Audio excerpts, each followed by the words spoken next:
Hey there, this is your pal Pally, and welcome back to Get Her Raid. This is Tier 15 Heroic Throne of Thunder, and next up is Primordius. What should you do on a fight that has a bajillion adds in it? Add another one for Heroic, of course.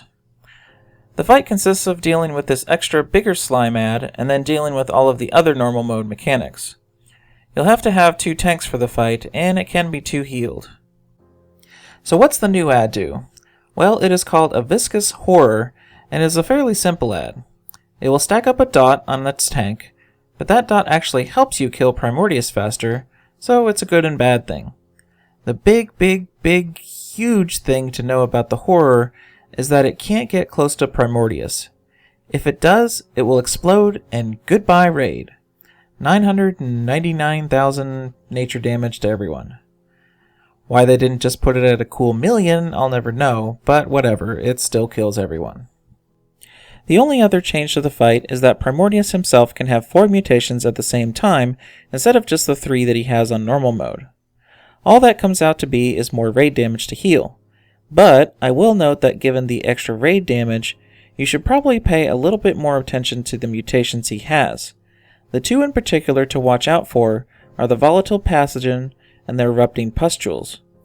Volatile Pathogen hurts like hell, so anyone affected should pop their own defensive CDs, and healers should keep a close eye on them. The pustules are actually avoidable damage, so as long as you are moving your feet often, you can completely bypass their damage. That is super helpful for your healers, so try to do it as much as possible. That's really it. The Viscous Horror and more raid damage from more simultaneous mutations. So let's get into the strategy. First up, let's talk tanks. You are a key to this fight. If you execute your stuff properly, this fight goes very smoothly. Basically, you will take turns handling the big add and Primordius, so that the dot from the big add doesn't kill you, and likewise Primordius's dot doesn't stack high either. We found just switching tanks for every other black ooze seemed to work out. The really important part is to make sure that whichever tank is picking up the big add is ready to do it quickly. Do whatever it takes to grab it and get it away from Primordius. You don't have to be on the opposite side of the room with it, but just make sure you keep your distance. Likewise, the Primordius tank can help out this positioning difficulty by their own kiting. You will have to kite the boss. There's no way around it, as your DPS need the little oozes to die, which in turn means that there may be purple puddles trying to get to the boss, which would heal the boss for 10%. So keep kiting, but if you see the black ooze spawn near you, get away from it quickly if at all possible. It's all up to the tanks to handle this part cleanly, otherwise nothing else matters. DPS-wise, we chose to have at least 1 DPS full-time on the Horror. This wasn't always the same person, but we made sure someone helped kill each Horror off before the next one spawned. It's crucial that when it's time for the tank swap, the off tank doesn't have any Horror to bring along while picking up the boss, otherwise it go boom. Also of note, as of the recording of this video, it's no longer possible to just zerg the boss down ignoring the little oozes. They fixed a bug whereby the damage debuff wasn't correct, so you could do like 50% of normal damage to him or something like that if you were not mutated. Nowadays, this debuff is approximately at 75% damage reduction, so you have to have your DPS get mutated.